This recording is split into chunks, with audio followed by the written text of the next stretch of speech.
He's the veteran whose vision of the future is based on decades of experience in motorsports history.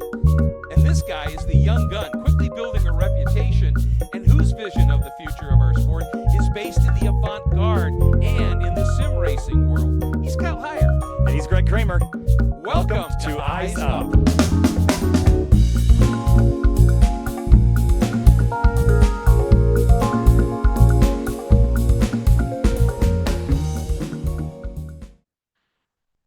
Hi, everybody, and welcome to the first ever Eyes Up podcast. We are so excited about this, and we're incredibly excited about the fact that we have a sponsor that Kyle and I are pretty used to with Court Schmidt and Full Send Sims, and we're going to be visiting with them in just a little bit here. But one of the things that we want to do in this podcast, is we want it to be entertainingly informative and just kind of be able to discuss whatever is out there in the world of motorsports. And obviously, we've talked about it, Kyle. You and I come from a couple of different directions on things and sort of meet at the same place in many ways. And one of the things we just wanted to have some fun with was just talking about some of the stuff that's in the news. Obviously, IMSA just concluded their big test at Daytona, the last one of the 2024 season, getting ready for the 2025 Daytona 24 hours. Also SRO, constantly with things going on there. But one of the big things in the news right now is the NASCAR playoffs. A lot of grousing about the fact that Joey Logano won it after not having really much. I mean, he had 4 wins, but not much of a regular season, and just eked into the playoffs and then won his 3rd championship, which is no mean feat. Lots of opinions out there, Kyle. Yeah, the playoff system has always been controversial, I think, ever since it was introduced post-2003 when Matt Kenseth won a title with just 1 win. And they're like, man, it would be great if there was just a way to incentivize winning more. And so the original playoff system was really nothing more than just the top 10 runners from the season sort of being put back into a postseason format. The final 10 races, you kind of reset everyone and you go again, and you basically run those last 10 to the end. Later, there was an addition that was effectively 10 drivers in on points and then 2 drivers in, they called it the wild cards, that were 11th to 20th in the points, that either had wins or were the highest up in the points. I really liked that system, but in 2014, there was a change that brought in a whole different format, sort of more stick and ball sports with this elimination style, a rename from what was called the Chase for the Cup, and it was renamed to the playoffs. Now, that's effectively the format we have now, where you've got 16 drivers. If you win, you're in the regular season. So that means that not everyone will get a win, but most of the drivers that are in have won a race. And then it's 3 rounds of 3 races where you eliminate 4 drivers each time. You're left with the last 4 standing, and it's whoever finishes the highest. And why this has been controversial in the past, Greg, is because whatever happens prior to that last race almost doesn't matter. If you can just squeak by in the eliminations, you can win the final race, just like you can win, the Super Bowl. Even, you have to be able to get to that point. But all that really matters is your performance in the last game, right? So that's been kind of a controversial topic the last few years. Well, to me, it's just a bad idea from the outset, I think, because you're trying to make racing like a stick and ball sport. And that's never been the ethos of motorsports. Motorsports is most points end of the season, that's your champion. Andy Pilgrim won a Pirelli World Challenge Championship one year without a win. And nobody went around going, oh, he's not worthy. How many times have we said it in whatever we're announcing, Kyle? Points win championships. And the interesting thing to me was once it was a 2003 after Kenseth had that 1-win season and won the championship, and Brian France was kind of bored with that and decided to change it up. That's kind of been the start of the downfall a little bit about the viewership and the excitement about NASCAR. And I think if somebody clinches 3 races before the end, good on them, and have fun watching those last 3 free-for-alls. I just don't understand why they had to mess with it to start with. So that's kind of my take on that. But there's other NASCAR news too, isn't there? Yeah, there certainly is. The big one today was about Circuit of the Americas, which is moving forward in the schedule to the tail end of February for next year, which is nice. It's part of the West Coast swing, which NASCAR's done for a couple of years. And that COTA race has been kind of entertaining the last couple of years, chaos and confusion and last lap passes and things. Yeah. But they've elected to run the shorter configuration of the track for next year, which I think they're calling it the national course. I know it as the West configuration, which is essentially the version that V8 Supercars ran back in 2012. So when you come out of the S's, instead of continuing up turn 8 to the right, you take that left shortcut across the course and then sort of rejoin by the stadium section. The initial reaction in my community today was, why? There was really, I mean, the race was good. There was really no reason to make this change. And just like the playoffs, I think there's always a push for entertainment and excitement. And how do you find the balance of entertainment and excitement? I don't think the change is going to hurt anything. It's just one of those questions you're like, what's the motive behind this? I don't really know that there is one. Well, to me, all of this is sort of like push to pass, and all of these aids that they put in to make everything more exciting. Just get out there and race. And when the supercars did it, if NASCAR is going to put those monster 2-foot orange cones, or huge pillars out there that the supercar guys wanted so they could bounce into the air and everything, all right, maybe. I kind of doubt that's what's going to happen there, though. The other big thing happening, of course, is Formula One heading to Vegas. Second year, Verstappen had a really impressive win there last year, but things have changed in terms of the balance. Manufacturers or constructors championship right now, Red Bull, would you have thought at the start of this season that Red Bull would be third heading into the final 4 races of the season? I don't think so. No, and I think for Red Bull, this is, it'd be hard pressed to call it a disaster season, right? They're still obviously leading the Drivers' Championship, but when you look across the season, they came in as the favorite. Everyone thought that they would be the favorite until the ends of these current regulations. They just had this so dialed in. And obviously, Checo hasn't quite been performing to the level that Max has. That wasn't necessarily true before anyway, but it's been a much bigger deal to the point where even Max has been struggling. And we saw some onboard from Zandvoort of him just struggling to get the car to even turn. Like the understeer in this car was just incredible. And it's almost like they've taken a step backwards. We saw all the drama, the inter-team drama that happened at the beginning of the year. Who knows what kind of effect that's having on their performance. But they were ahead, but they didn't stay ahead. And though they're still looking poised to win the Drivers' Championship with Max, pretty certainly this weekend, provided he finishes ahead of Norris and is in the points, as you pointed out in your notes, Greg, I think they have got work to do if they want to keep their dominance from the last handful of seasons. Well, I guess who they don't have to help with that dominance is a guy named Adrian Newey, who's going to Aston Martin. So and I think some of this budget cap, and I think they spent a lot on this car, and maybe just didn't have the budget at the end of the season to do the upgrades and everything, thinking ahead. The other thing is both Piastri and Norris have been running really well. And you talked about Verstappen and Checo. Unfortunately, Checo's just not there. And, Norris and Piastri are close. Leclerc and Sainz are running very close, and that's really helped them in those championships. And the other wild card here is Vegas is a night race. And this time of year in the desert, it gets cool at night. And so that's going to be interesting to see who is going to be able to deal with that a little bit better. Let's get into some real quick here, into some more grassroots things. Obviously, big race out at Thunder Hill for Grid Life. Barra is having their season finale this weekend. Lots happening there. Yeah, so I was just at Thunder Hill, got back on Monday afternoon. I had never been to Thunder Hill before. It was kind of fun to take a trip up there and see what it was all about. Tom O'Gorman, one of our friends, has always been really big on Thunder Hill. It's one of his favorite tracks. Initial impressions, the facility's fantastic. I wasn't really sure what to expect. Really is in the middle of nowhere. You really feel like you're on on another planet. But the racetrack itself, I think it's an interesting course. I think probably not one of my favorite layouts I've ever seen. There's an interesting quirk to one of the corners on the backside of the racetrack where there's all this green painted area that just isn't enforced. And it was a recommendation by the racetrack just to let everyone use it and basically cut the corner. And so that was a little strange to me. I'm not necessarily one that's always about following the track limits rules all the time, but that one was like they're cutting it by like 60 feet. So it was a little weird. But great competition weekend. We had the conclusion to the FCP Euro Pacific Championship there. We had the battle in the GLTC Championship there for the Pacific region that went into the last race tied. So it was Michael Hilo and Larry Moore that went in completely unequal footing, and Larry had a DQ, started at the back of the field and had to drive through 16 cars and had to go past Michael Hilo, who was leading, to win the race, and he did that. So last to first challenge, won the race, won the championship. Heck of a drive. He pulled a Verstappen in Brazil. Yeah, it was really Yeah, impressive. It was it cool. sounds like it. Yeah. Absolutely.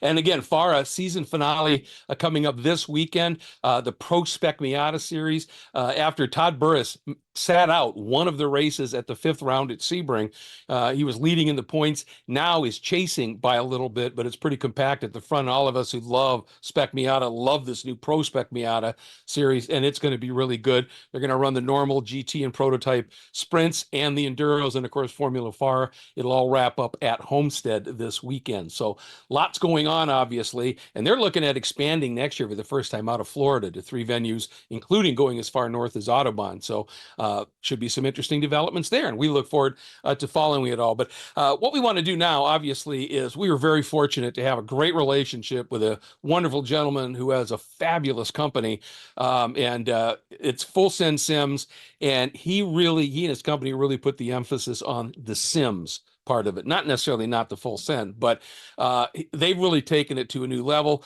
and they've been supporting us on this Tuesday night Spec Miata series. And Court was eager to expand. And one of the things he said when we sort of broached him with, well, we're going to be doing this podcast, he said, I want in.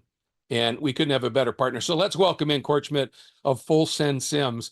And first of all, Court, of course, we have to say just a huge thank you for everything you're doing for sim racing in general, for the world of sims, and in terms of taking it to that next level of true simulation training, and also for just being a lover of all things racing, man.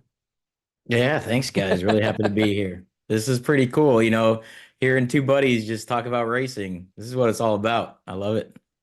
Well, that's kind of how everything got started for you, wasn't it? I mean, you were a real world racer. You liked to race. And then you got involved in the world of military simulation and building and training in sims, and talk about a serious format of simulation. And we could talk about racing all day long, but racing in the end is fun, right? Military Yeah. sims is a whole different level. Well, what's interesting, a lot of people don't know this about me, but I grew up, my uncle was actually one of the pioneers of drag racing.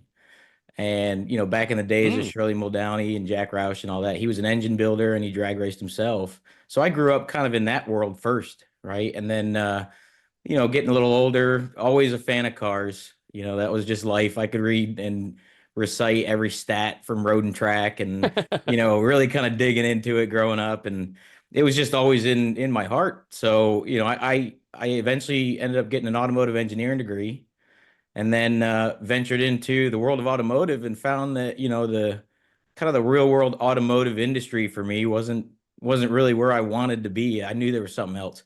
So that's when I ended up working in the military industry. I how did wanted you to go get in the into that? military, but I was colorblind. So, and I still am. Oh, So I couldn't do that. So I ended up working for a defense contractor doing the military simulation. So did that for about 18 years. And then, I met a good friend and bought a race car throughout the years and bought my first Spec Miata, and then got started doing that and built my first sim overseas while I well, and was. didn't that sort of come about through COVID, because you couldn't come home, you couldn't do anything, and so you decided to put your military sim training to a little bit different pursuit. So the timing was impeccable because I bought my SM. It had to be, I want to say 2017 is when I first got one. And I was over there, and I drive with RSR, Paul Roney, in Spec Miata. And so I wanted to practice while I was over there. And well, I do simulations. So I built my first sim over there in Saudi Arabia. And probably a few months before COVID is when I built it. And we went on 9-month lockdown. I couldn't fly home. I couldn't do anything. Couldn't even walk out the front door. And that's what I did. We sim raced. So a lot of the folks in SCCA and everybody was jumping online. And that was the original spark. Never had I really planned for it to become, kind of Mhm. a business or anything. I was still doing my day job.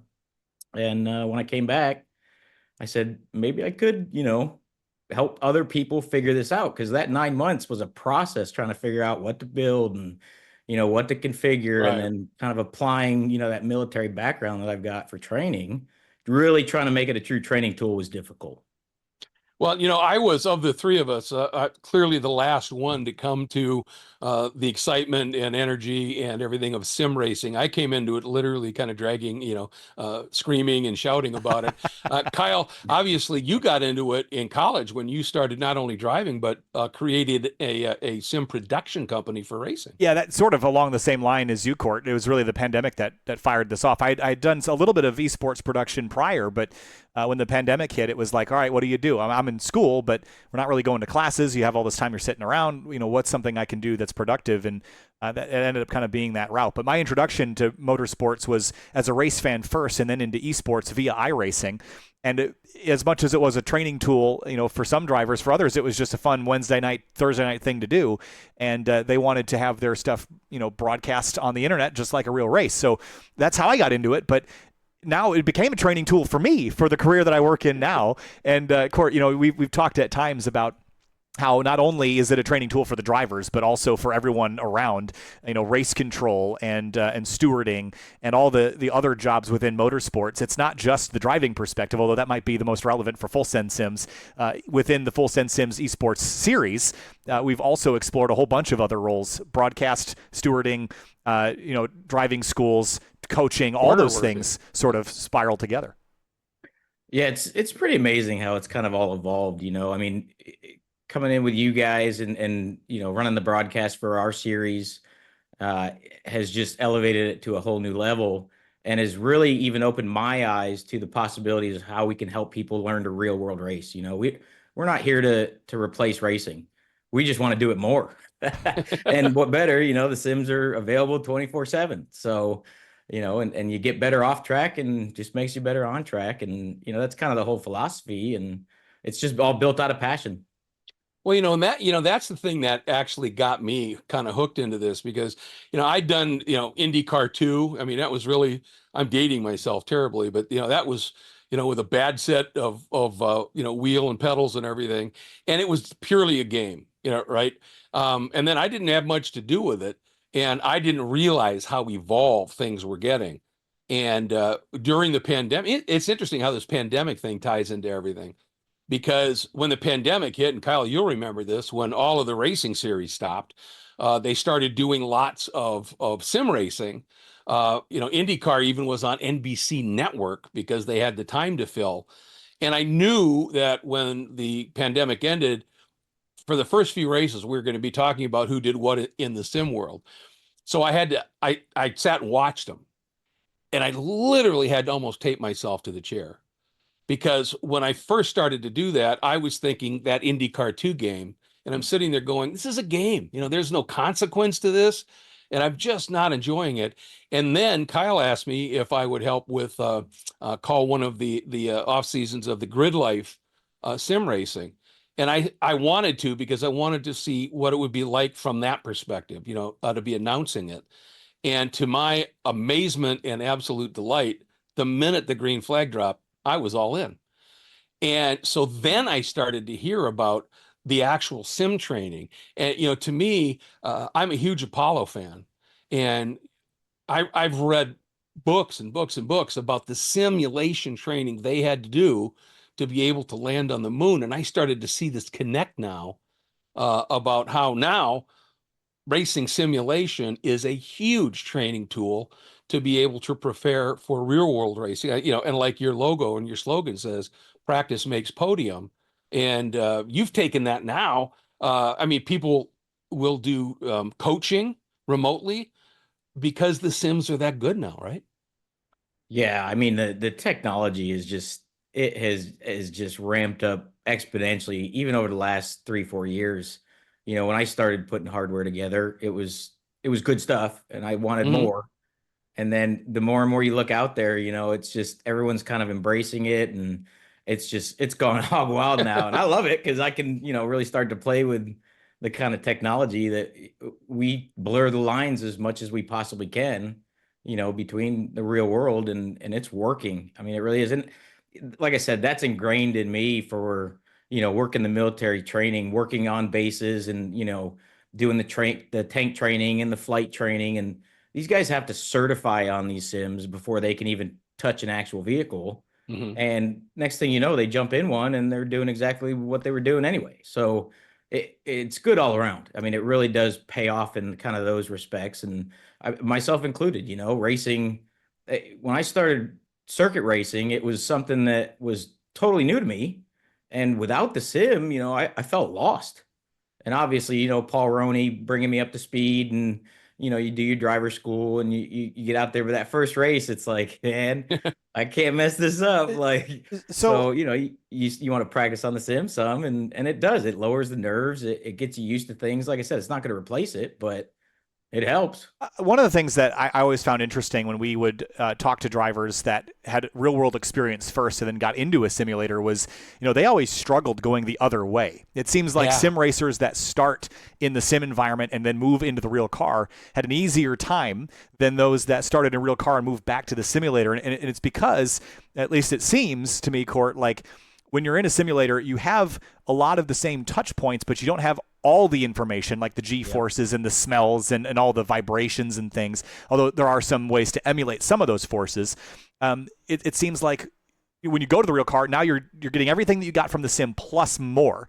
And then when you go from the car to the simulator, you're missing some of that information that you might subconsciously be using. So how do you kind of counter that when you have a real driver come to you and say, all right, I need to build a simulator.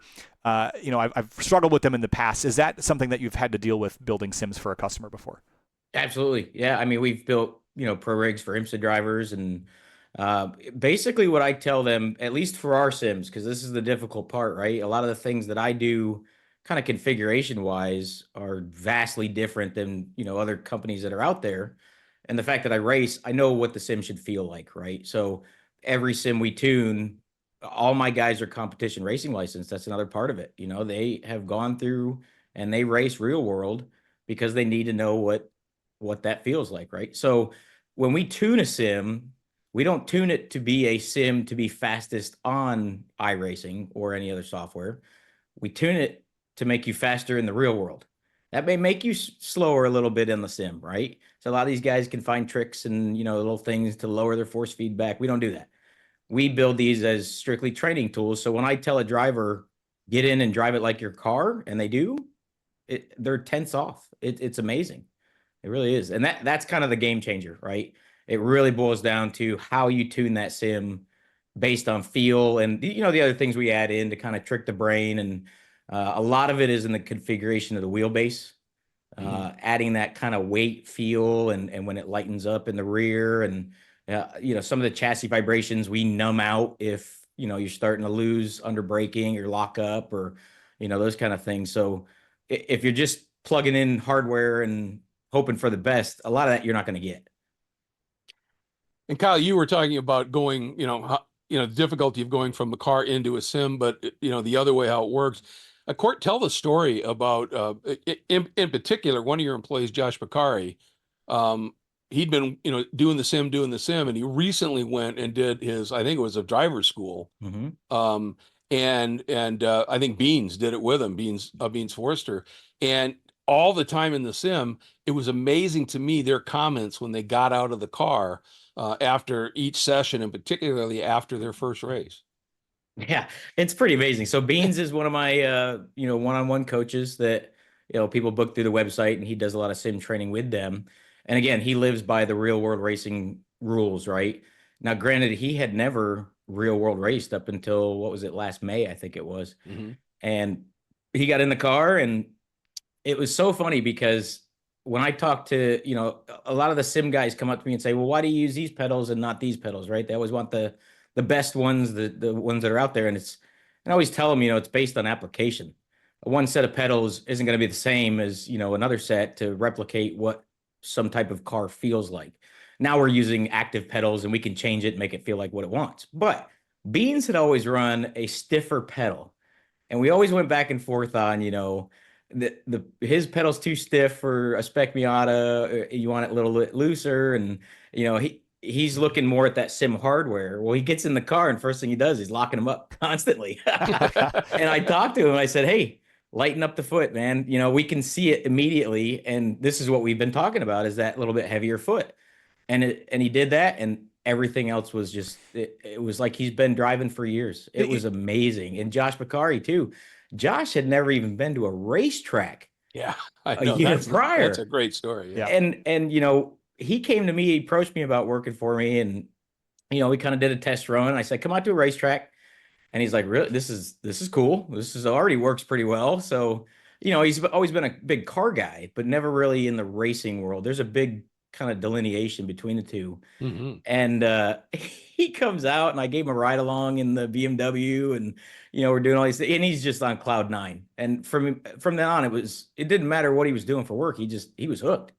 And within a year, I mean, he's built countless sims for me. You know, he's just an amazing employee. And we put him through driver school, and I think we placed second or third in the enduro. I mean, it was amazing. Like to be able to go out there, it's your first race ever. He got his novice license that weekend and raced in an enduro and was competitive. I mean, that doesn't normally happen. No. You know, And that says everything, doesn't it? you Yeah. know, it's interesting, Court. You mentioned that, the pedals for the application, and you talked about, the stiff brake pedal and Beans locking up the brakes initially.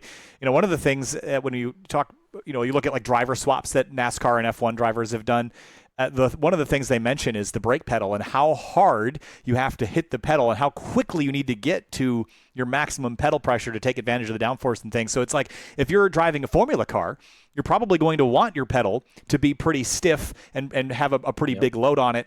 And you need to have some progression and some travel as well. But that's very different than a car that's going to have ABS and has 3 or 4,000 pounds behind it as well. So it's just interesting to note, how wildly different those experiences can be, even within the same racetrack weekend, just from a Formula rank in SCCA to something like a Spec Miata.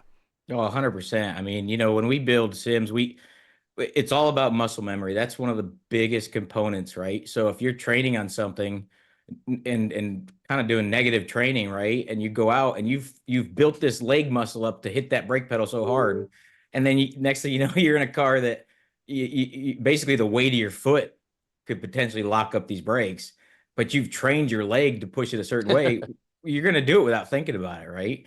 And that's why, you know, when we go in, we measure a driver's race car down to the millimeter of where every switch is, you know, what size the wheel is, what seat they're using, what pressure needs to be pressed to activate those brakes.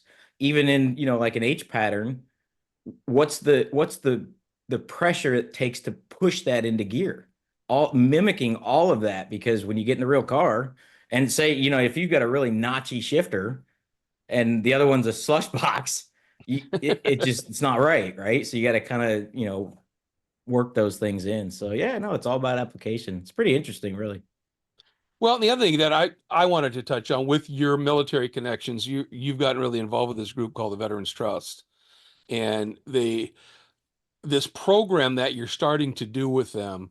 And you know, again, getting back to the simulation thing, and I'm thinking about the Apollo days and you know how you can train somebody to race, but you found an application with them to help soldiers that have gone through trauma and have PTSD to learn to control not just the mental aspect of something, but even the physical aspect of something. Talk about an amazing application of something a lot of people think of as it's fun, but here it's amazing what it can potentially do, isn't it?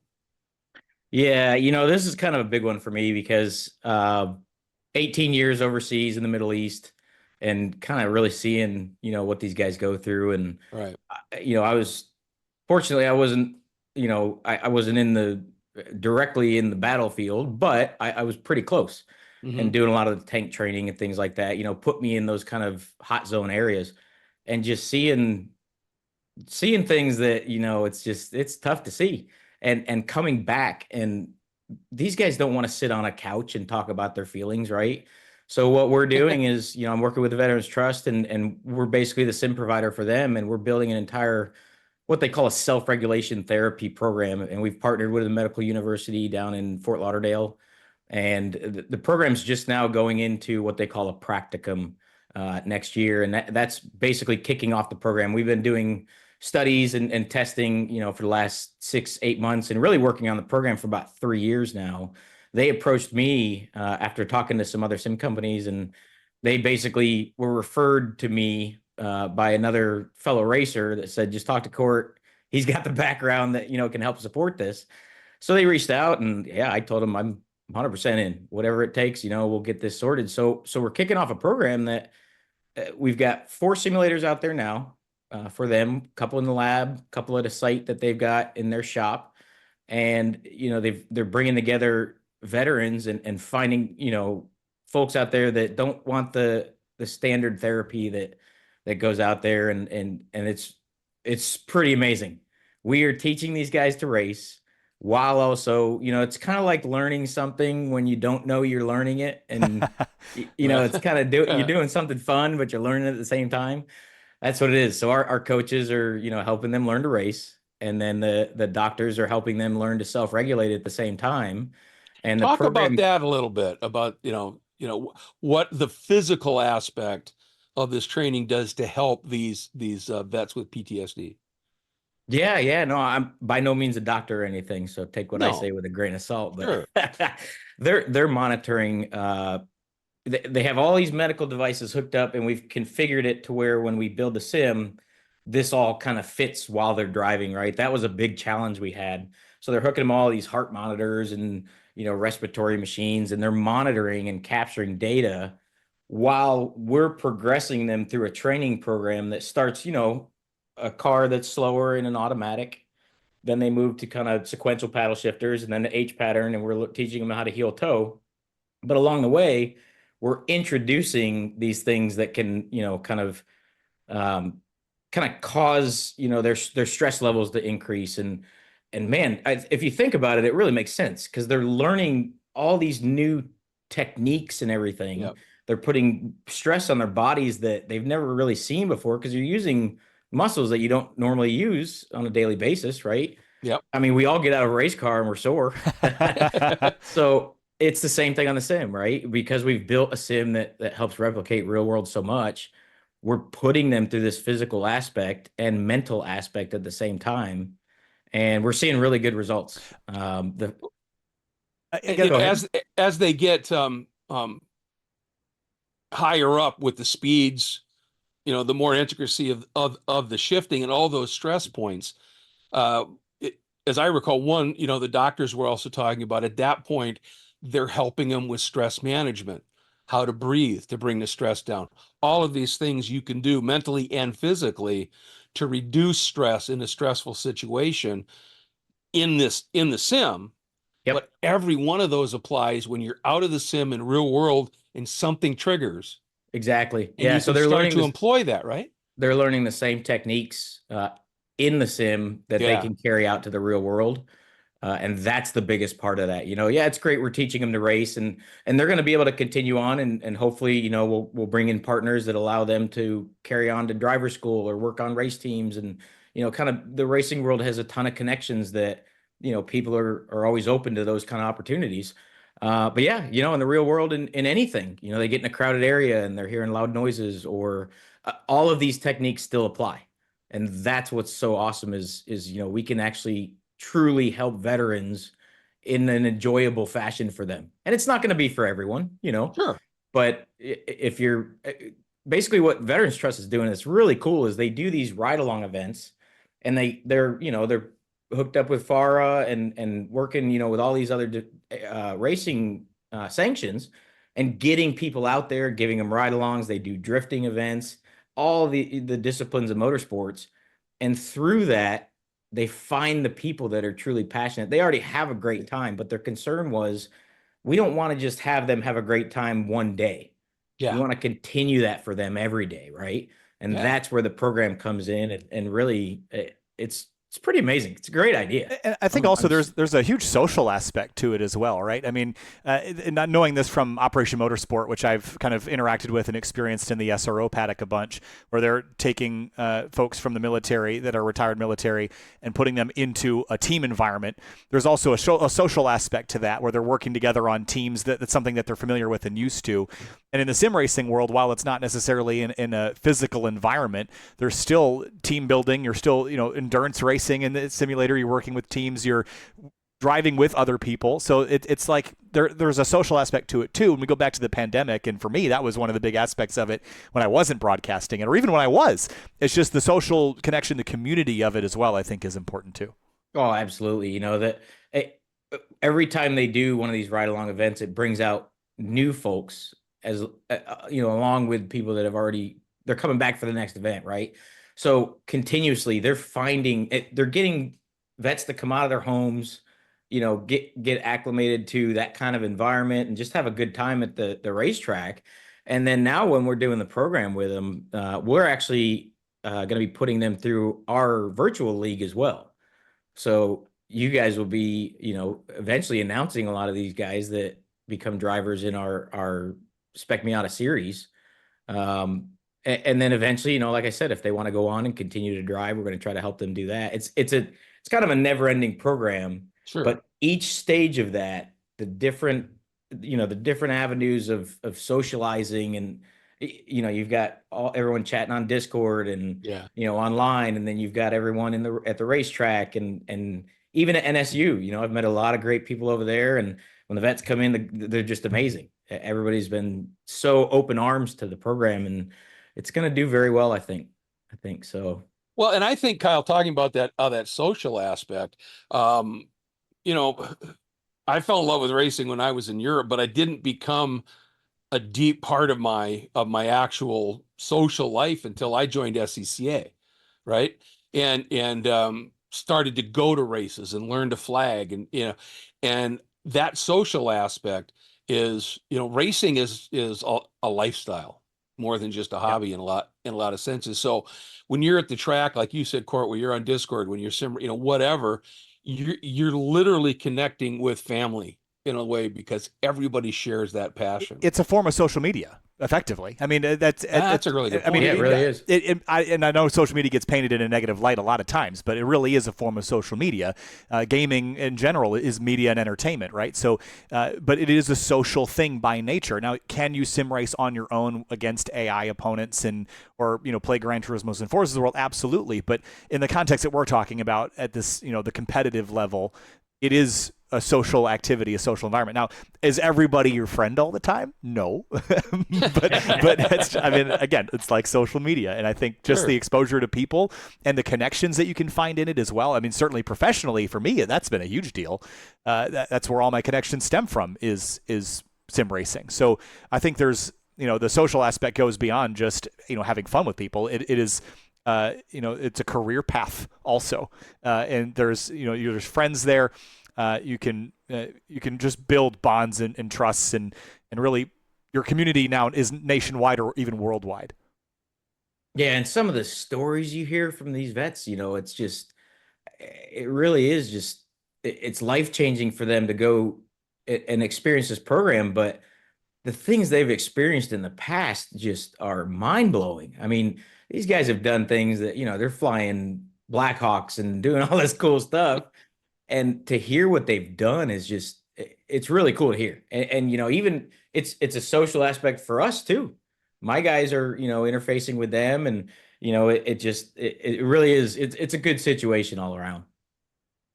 It really is. And then the other aspect of it is getting back to the fun thing in the racing. But even then, I mean, we do the full sim Spec Miata League on Tuesday nights, and after races, when we've interviewed drivers, they've said that rewatching our races, they've learned things, they've seen things they've done, or heard Kyle or I say something about, ooh, a little tough on that one, and they recognize things. So even the actual racing aspect of it is still a really good training ground. Not just to be able to drive the car fast in the sim by yourself, but to learn some racecraft. And that's where a lot of people struggle when they get to the track, to be able to get out there and race, is they've driven maybe a ton of laps doing track days. But it's a whole different deal door to door when you've got, faster cars coming steaming up the inside of you and all that. And how do you deal with all that? Well, there's also the telemetry aspect too, right? When you're looking at data and things of the sort in court, I'm sure you can speak to this. And the reason why I bring this up, Greg, is you mentioned the broadcast and going back and looking. That's a form of telemetry. It's a form of data capture, right? In some ways, it's almost like I think it's Dartfish is the program that like NASCAR drivers use, where they can overlay qualifying runs with each other. But I'm sure, Court, that you spend a lot of time with telemetry and understanding. You can pull Motec out of iRacing or other similar sims and basically compare throttle and brake traces directly with something out of a spec Miata. So I'm sure there's a ton of value for a driver there. I love the data aspect. I really do, and a lot of the drivers enjoy it. One, because you really learn so much. I mean, when you're racing, if you're racing right, you're in the zone, right? That race goes by so fast. And everything you're doing, if you've trained well, you just do what you've got to do while you're racing, right? So going back, and same thing in the military, when we do our simulations, if they do a simulated battle, they have what they call an after action review. And that's going back and looking at every recorded session, all the data, what you did right, what you didn't do right, everything. This could be done better. Right. And it's the same thing in a race car. We do the same thing there. We actually use, you can use Motec. We use Race Studio 3 a lot now. So we can pipe the same AIM Race Studio data from the sim. We actually get more data from the sim that we do in the real race car. And iRacing is just unbelievable, the amount of data that it puts out.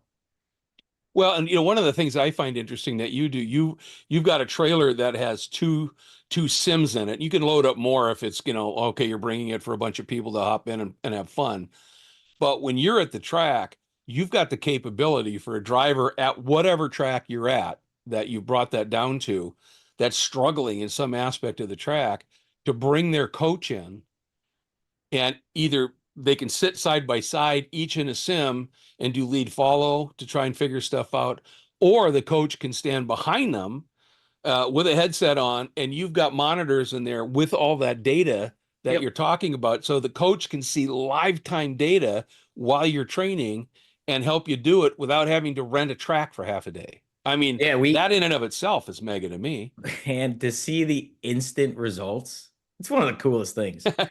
We can take their real car data, import it, lay it over top of the sim data and compare it. And then they go back out on track and they pick up a couple tenths, or, some of them a few seconds. It depends on the driver. But it's pretty wild. It really is.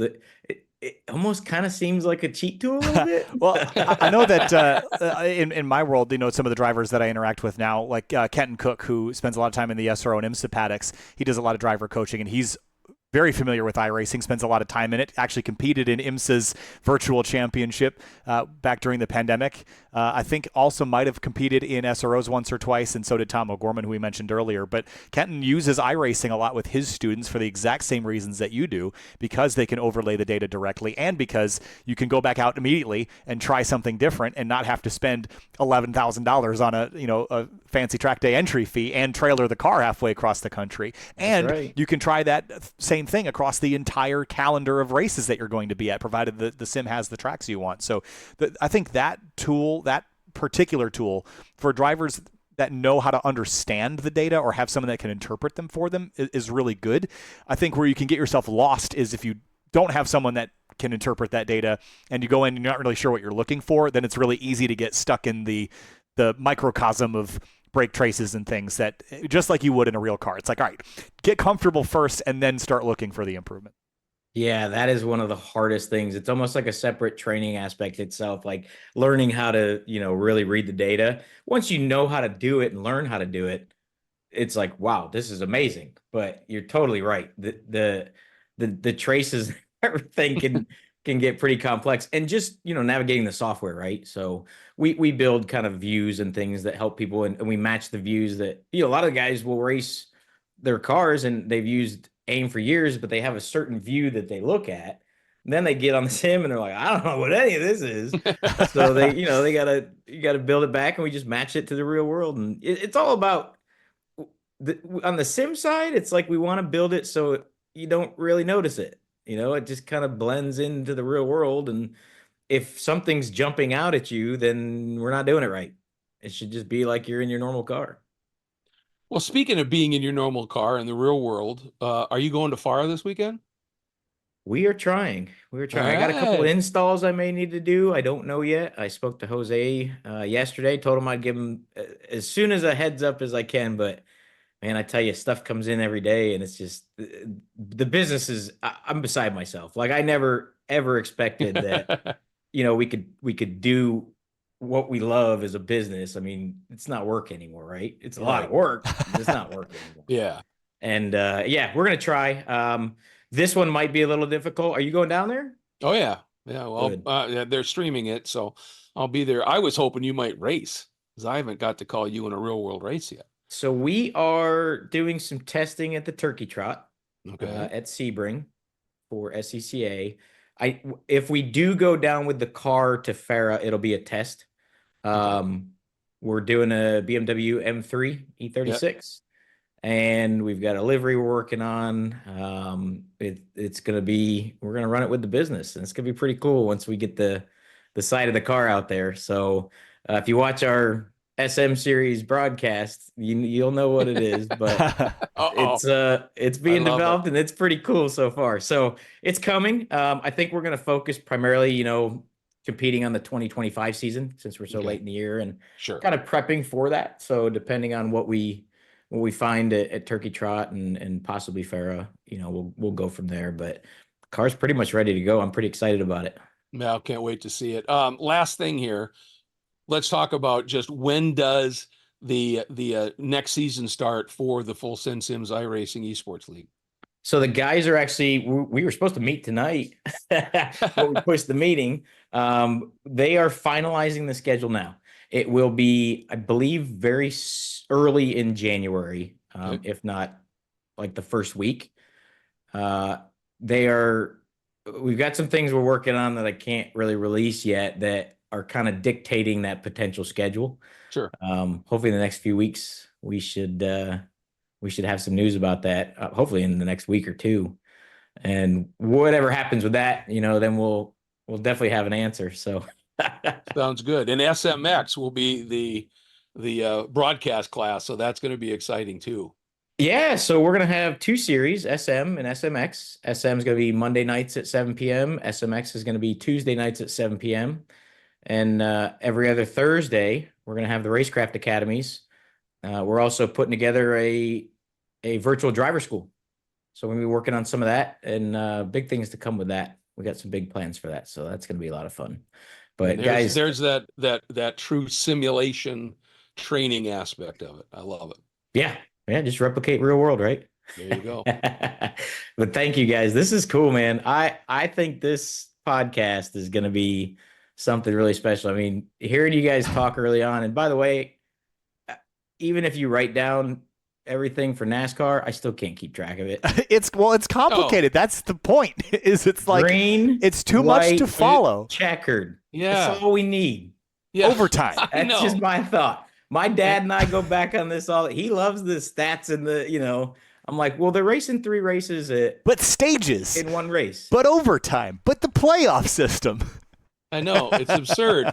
And it's all just manipulating instead of just letting the race happen. It drives me nuts. My hot take is that I like the idea of a postseason format in some context, but I think eliminations and the way that it is now is too chaotic and too up for it doesn't gift the right person the right energy. I think the way that they had it in 2012 or 2013 and prior, when it was like the 10 in and then the 2 wild cards, and then it just reset and it was 10 races at the end. That's a little different to me than don't crash for 3 races and you'll move on and then you can get lucky with a yellow in the last race and win it. That doesn't make any sense to me. But that's my hot take. I don't mind the postseason. I really wish they wouldn't call it playoffs. We're not batting balls and we're not throwing pitches.